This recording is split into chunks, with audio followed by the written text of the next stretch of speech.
Bus കയറാൻ പറഞ്ഞ ആള് പറയും ബാപ്പാക്ക് ഒരു സ്നേഹമല്ല, എല്ലാവരും കാറിലാ പോണേ, ഞാൻ മാത്രം ബസ്സിലാണ്, ചെയ്തോടത്തോളൊക്കെ ബാത്തിലാവും. അങ്ങനെ തെറി കേട്ട് 50 വയസ്സായി. അപ്പോ അതിന് കഴിഞ്ഞ് ഷുഗറും പ്രഷറൊക്കെ ആയിട്ട് മടങ്ങി നാട്ടിൽ എത്തി, കുട്ടികളൊക്കെ കെട്ടിച്ച് വലുതായി. പിന്നെ അമ്മക്ക് പ്രത്യേകിച്ച് വരുമാനം ഒന്നുമില്ല, സ്വത്തൊക്കെ മക്കളെ പേരിലായി, കച്ചവടം പോലെ ഏറ്റെടുത്ത്. പിന്നെ ഞമ്മക്ക് കിട്ടിയ ജീവിതേ നായന്റെ ജീവിത, കാവല്, മക്കളും മരക്കളും കൂട്ടി പോകുമ്പോ പെരന്റെ മുറ്റത്ത് നമ്മളിങ്ങനെ സെക്യൂരിറ്റിമാർക്ക് നിൽക്കുക. ആരേലും വന്ന് കണ്ട് ഓൻ എവിടെ വെച്ച് പോകാൻ ദുബായി പോയിക്കണെന്ന് പറയാ, വാതിൽ ഗേറ്റ് പൂട്ടുക, കുട്ടികൾ നഴ്സറിക്ക് പോകുമ്പോൾ ചോദിച്ചാത്ത പിന്നാലെ അങ്ങനെ പോവുക. നഴ്സറി വിടുമ്പോത്തിന് നമ്മൾ അങ്ങോട്ട് എത്തുക. എങ്ങോട്ട് നഴ്സറിന്റെ മുമ്പക്ക് ഓലെ ബാക്കിൽ നമ്മൾ ഒപ്പം നടക്കാൻ പാടില്ല, കുട്ടിയൊക്കെ മാനക്കട, കാരണം നമ്മളിങ്ങനെ ചുക്കിച്ചുളിഞ്ഞ് അങ്ങനെ നമ്മൾ ബാക്കിൽ നടക്കുക, ഓല ഓട്ടോറിക്ഷ വരുന്നേ കാത്തിക്കുക. അങ്ങനെ ഒരു നായിന്റെ റോളാ പിന്നെ കിട്ടിയേ. അതിങ്ങനെ കുറച്ച് കഴിഞ്ഞപ്പോ കണ്ണും കാതും ഒക്കെ ശരിക്ക് പിടിക്കാതെ ഇപ്പോ അതിനും നമ്മളെ പറ്റാതെയായി. കാരണം ഓട്ടോറിക്ഷ ഓണടിച്ചാൽ നമ്മള് കേൾക്കൂല, കുട്ടികൾ പറഞ്ഞാൽ കേൾക്കൂല. അതുകൊണ്ട് നായിന്റെ പണി വെയ്യാതെയായി. പിന്നെ കിട്ടിയ കുരങ്ങിന്റെ ജീവിത.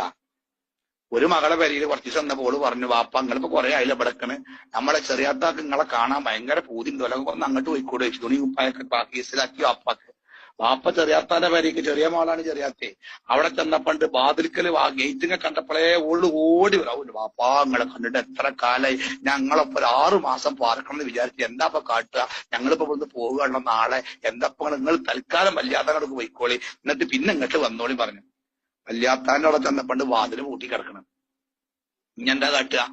അതിലിങ്ങനെ അന്തം വിട്ട് റോട്ടിക്ക് ഇറങ്ങിയപ്പോഴാ ഏതോ കുരുത്തം കെട്ട ഒരു പയ്യണ്ട് മോട്ടോർ സൈക്കിൾ മക്കളും പറഞ്ഞു വരുന്നത്, ഒരൊറ്റ തട്ട് റോട്ടിക്ക്. അവിടെ കല്യാണം കഴിഞ്ഞ്, അല്ലെങ്കിൽ നമ്മള് കുടുങ്ങിനി. എങ്ങോട്ടാ പോവുക?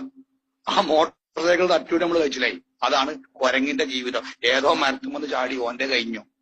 ഈ കഥ ഞാൻ അങ്ങനെ പറഞ്ഞപ്പോഴേ സദസ്സിന്ന് ഒരാള് പറയണേ, മൗലവേ ഞാൻ ഇപ്പൊ ആ കുരങ്ങിന്റെ ആയുസിലാട്ടോ പറഞ്ഞു, മക്കളെ ഒഴിവാക്കിക്കണേ. മൂപ്പരിങ്ങനെ അന്തം വിട്ട് നടക്കുക. അപ്പോഴേ എപ്പോഴും കരുതിക്കോലുണ്ട്, എന്തുണ്ടായിട്ടും കാര്യമല്ല, എവിടെയാണ് നമ്മൾ ഒറ്റപ്പെടുക എന്നറിയില്ല. അപ്പോ മതപരമായ മാതാപിതാക്കളോട് നമ്മൾ ചെയ്യേണ്ടത് ചെയ്തിട്ടില്ലെങ്കിൽ അത് ഈ ലോകത്തുനിന്ന് തന്നെ അനുഭവിക്കുന്നല്ലേ. നമ്മൾ പഠിപ്പിച്ച പാഠം ഇസ്ലാമും അതാ പഠിപ്പിച്ച്, അനുഭവങ്ങളും അതാ പഠിപ്പിച്ചതല്ലേ.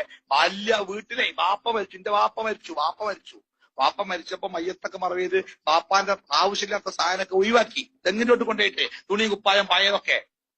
അങ്ങനെ വരുമ്പോണ്ട് എന്റെ കുട്ടി, ചെറിയ കുട്ടി, ഈ വാപ്പാന്റെ ഒഴിവാക്കിയ വേസ്റ്റിൽ ഇങ്ങനെ തപ്പുണ്ട്. അപ്പൊ ഞാനവിടെ പോയിരുന്നു, എന്താ മോനെ? അപ്പോ മകൻ ഇങ്ങനെ തെരയന്നെ. അവസാനം ബാപ്പാക്ക് കഞ്ഞി ഒട്ടിയിട്ട് ഒരു തെളിങ്ങിയ അലുമിനിയ പാത്രം ഉണ്ട്, അത് കുട്ടി എടുത്തു. അപ്പം ബാപ്പ ചോദിക്കണേ, എനിക്ക് വല്യപ്പാനോട് അത്ര ഇഷ്ടേനി, എന്തിനാ ഈ പാത്രം എടുത്ത്? മകൻ പറഞ്ഞു, ഇഷ്ടായിട്ടൊന്നല്ല, പാപ്പാക്ക് നിങ്ങൾ കഞ്ഞി കൊടുത്ത് തീരല്ലേനോ, നിങ്ങൾക്ക് വയസ്സാവുമ്പോ ഞങ്ങൾക്ക് ഇതേപോലത്തെ നെളുങ്ങിയ പാത്രത്തിൽ കഞ്ഞി തരാൻ നിൽക്കി കൊടുത്ത പാത്രം കിട്ടുക, അതോടത്ത് നിങ്ങൾക്ക് കഞ്ഞി തരാൻ വേണ്ടി ഞാൻ പാത്രക്കുന്നാ പറഞ്ഞേ. അതായത് കൊടുത്തത് ഇവിടെ തന്നെ കിട്ടും. ഈ ലോകത്ത് തന്നെ അള്ളാഹുവിന്റെ ശിക്ഷ കിട്ടുന്ന തെറ്റുകളിൽ ഒന്നാണ് മാതാപിതാക്കളോടുള്ള നമ്മുടെ പെരുമാറ്റത്തിലെ വൈകല്യമെന്ന് ഇസ്ലാം മതം കൃത്യമായി പഠിപ്പിക്കുന്നുണ്ട്. സ്വന്തം സുഖത്തിന് വേണ്ടി മാതാപിതാക്കളെ വലിച്ചെറിഞ്ഞ് ഇറങ്ങിപ്പോരുമ്പോ നമ്മുടെ ജീവിതത്തിലും ഈ ഒരു രംഗം അനുഭവിച്ചു തീർക്കാനുണ്ട് എന്ന് മറക്കരുത്.